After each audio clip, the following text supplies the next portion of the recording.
Você já acordou num dia em que tudo parecia estar fora do lugar? O corpo até se levanta, mas a alma continua deitada. A Bíblia ainda está ali na estante. O louvor toca ao fundo, mas dentro de você reina o silêncio de uma guerra invisível. Luta espiritual é real, mais real do que o que podemos ver ou tocar. E ela cansa. Não é um cansaço que se resolve com uma boa noite de sono ou um fim de semana de descanso. É uma exaustão que se infiltra no espírito e corrói lentamente a fé, até que começamos a perguntar: vale mesmo a pena continuar? Lutando? A palavra de Deus responde com compaixão. Em Efésios 6, 10, 12, Paulo escreve: fortalecei-vos no Senhor e na força do seu poder. Revesti-vos de toda a armadura de Deus, porque a nossa luta não é contra carne e sangue, mas contra os principados e potestades. O problema é que muitos de nós estamos tentando guerrear com a nossa própria força. A oração se torna mecânica. O jejum, um ritual vazio, e a adoração, um eco distante do que já foi um fogo ardente. C.S. Lewis nos dá um vislumbre desse campo de batalha em Cartas de um Diabo a seu Aprendiz, onde o velho demônio aconselha o jovem aprendiz: mantenha o cristão distraído, cansado e confuso. Assim, ele não verá o inimigo real, nem lembrará de quem está ao seu lado. Essa estratégia do inferno tem sido eficaz. Quantos de nós já sentimos que estamos lutando sozinhos? Quantos já pensaram que Deus se esqueceu da batalha que travamos diariamente? Mas não estamos sós. Deus conhece o peso da nossa guerra. Em Isaías 40, 29 e 31, lemos: dá força ao cansado e multiplica as forças ao que não tem nenhum vigor. Os que esperam no Senhor renovarão as suas forças. Subirão com asas como águias, correrão e não se cansarão, caminharão e não se fatigarão. Essas palavras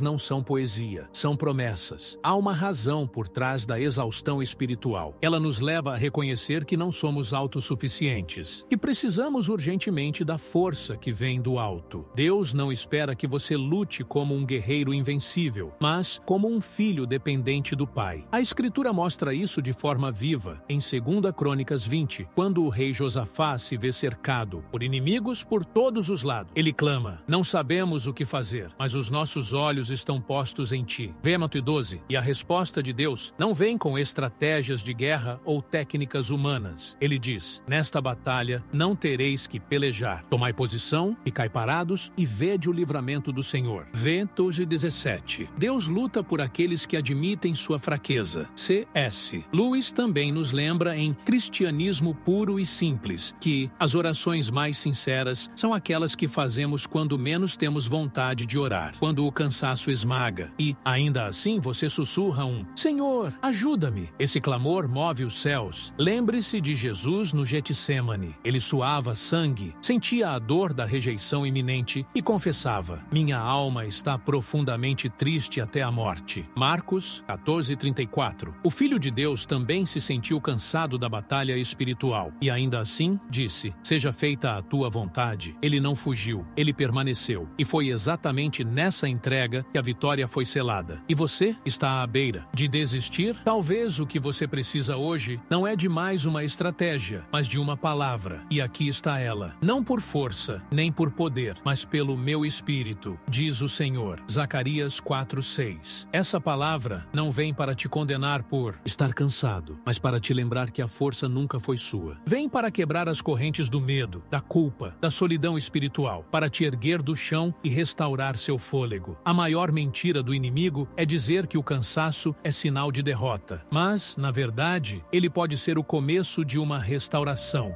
C.S. Lewis, refletindo sobre o sofrimento, escreveu: o sofrimento é o megafone de Deus para despertar um mundo surdo. E talvez o seu cansaço seja o megafone que está gritando por socorro, e Deus ouviu. Então hoje, não lute mais com armas humanas. Clame, espere, descanse, porque a palavra de Deus ainda tem poder para quebrar correntes, e essa palavra está sendo liberada sobre a sua vida agora. Vinde a mim, todos os que estáis cansados e oprimidos, e eu vos aliviarei. Mateus 11:28. Não desista, ainda não, a luta continua, mas agora você não está mais sozinho. Há dias em que tudo aponta para a derrota. Suas orações não surtiram efeito imediato, os ataques se intensificaram, e a fé, antes firme, agora parece um fio trêmulo à beira do abismo. Você olha ao redor e tudo tudo indica que o inimigo está ganhando. E talvez, no íntimo, você comece a acreditar nisso. Mas essa sensação não é nova. Os salmistas a conheciam bem. No Salmo 42, 3, 5, lemos: As minhas lágrimas têm sido o meu alimento dia e noite, enquanto me dizem continuamente: Onde está o teu Deus? Por que estás abatida, ó minha alma? E por que te perturbas dentro de mim? Espera em Deus. Há algo poderoso em reconhecer que até os maiores homens de Deus enfrentaram esse sentimento de aparente derrota. Elias, após confrontar os profetas de Baal e ver o fogo de Deus descer do céu, se escondeu numa caverna e desejou a morte. 1 Reis 19. Por quê? Porque sentia-se só, perseguido, derrotado. Mas Deus o encontrou ali, não com trovões, mas com uma brisa suave. Porque mesmo quando o inimigo parece vencer, Deus ainda fala.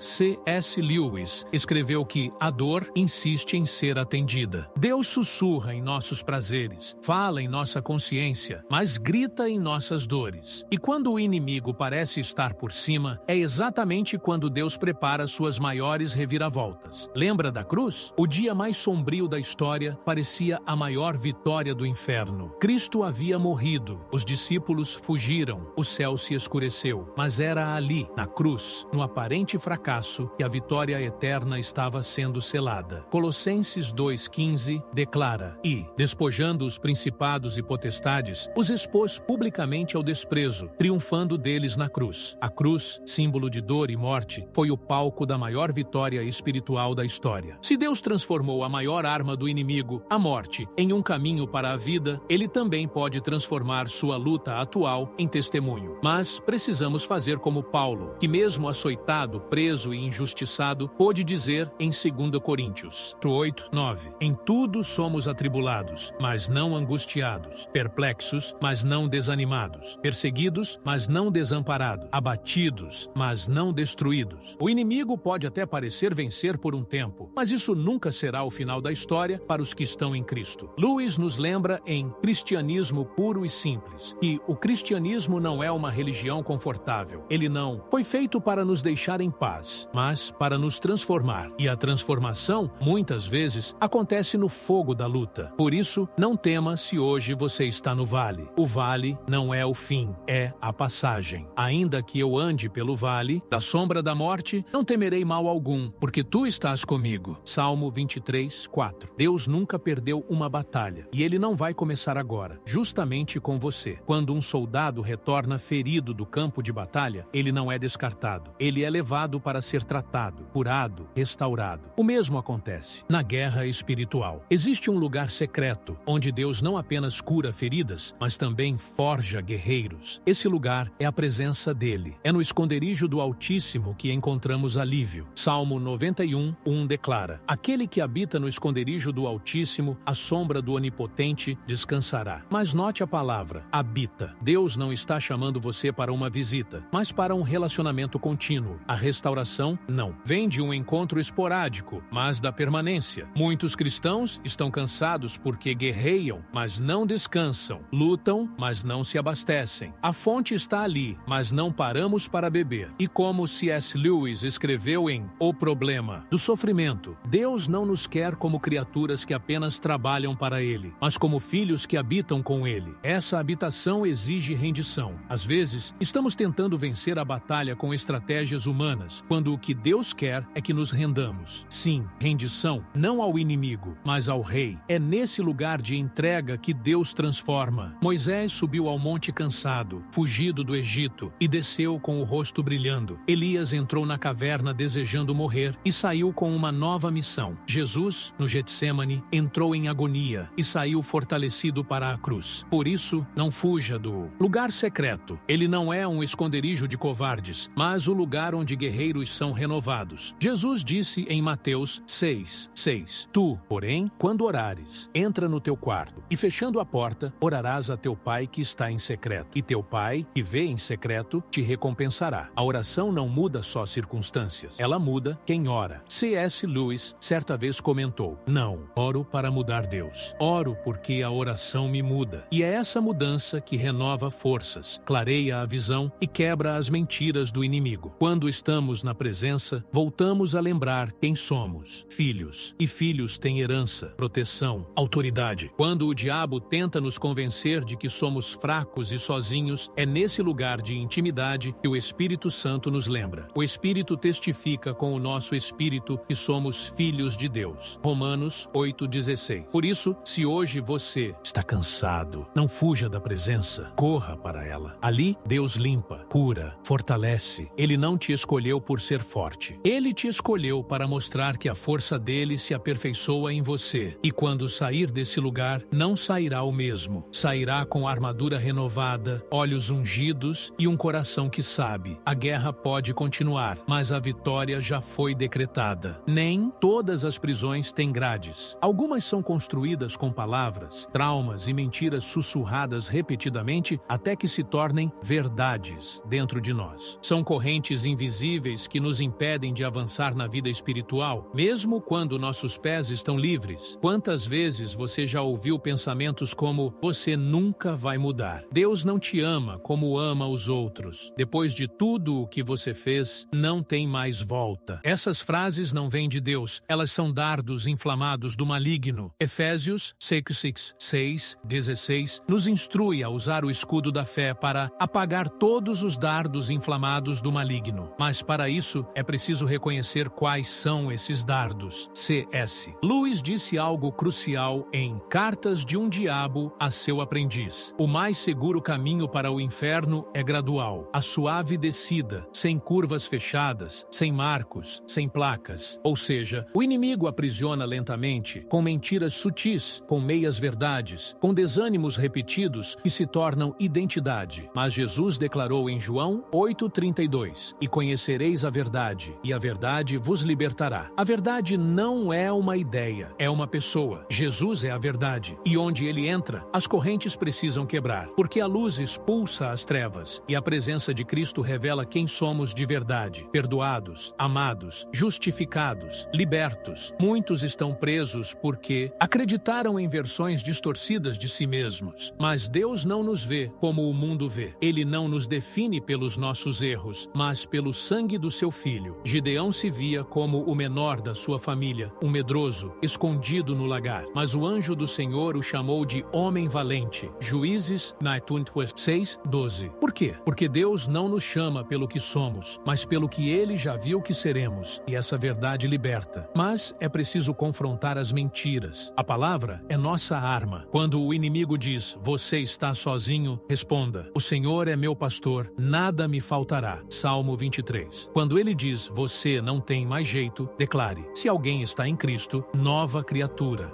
Quando Coríntios 5:17. Lewis afirmou: cada vez que você toma uma decisão correta, mesmo em meio ao medo, está se tornando um pouco mais do que foi criado para ser. E cada vez que você rejeita uma mentira do inimigo, uma corrente se quebra. Hoje, permita que a palavra de Deus varra da sua mente tudo o que não veio dele. Que os grilhões da culpa, do medo e da vergonha caiam diante da verdade eterna que diz: nenhuma condenação há para os que estão em Cristo Jesus. Romanos 8:1. Deus não só quer te livrar, ele quer te transformar. E a transformação começa quando você troca mentiras antigas por verdades eternas. Há momentos em que tentamos de tudo: leitura, jejum, aconselhamento, lágrimas, mas ainda sentimos o peso. O que falta? Uma palavra viva de Deus. Uma palavra que não apenas consola, mas quebra correntes. Hebreus 4:12 diz: porque a palavra de Deus é viva e eficaz, e mais cortante do que qualquer espada de 2 gumes, e é apta para discernir os pensamentos e intenções do coração. A palavra de Deus não é um livro antigo, é um instrumento divino de libertação. Quando falada no momento certo, com fé, ela rasga as trevas. Foi com a palavra que Jesus enfrentou Satanás no deserto. 3 vezes o inimigo tentou, e 3 vezes Jesus respondeu: está escrito. Mas, para que a palavra atue como espada, ela precisa estar dentro de nós. C.S. Lewis dizia: o cristianismo é uma coisa que, se for falsa, é de nenhuma importância, e se for verdadeira, é de importância infinita. A única coisa que não pode ser é moderadamente importante. Ou seja, a palavra de Deus ou é o centro da sua guerra espiritual, ou ela se torna apenas uma teoria sem impacto. Quando Deus fala, as correntes caem. Em Atos 16, Paulo e Silas estavam presos, amarrados,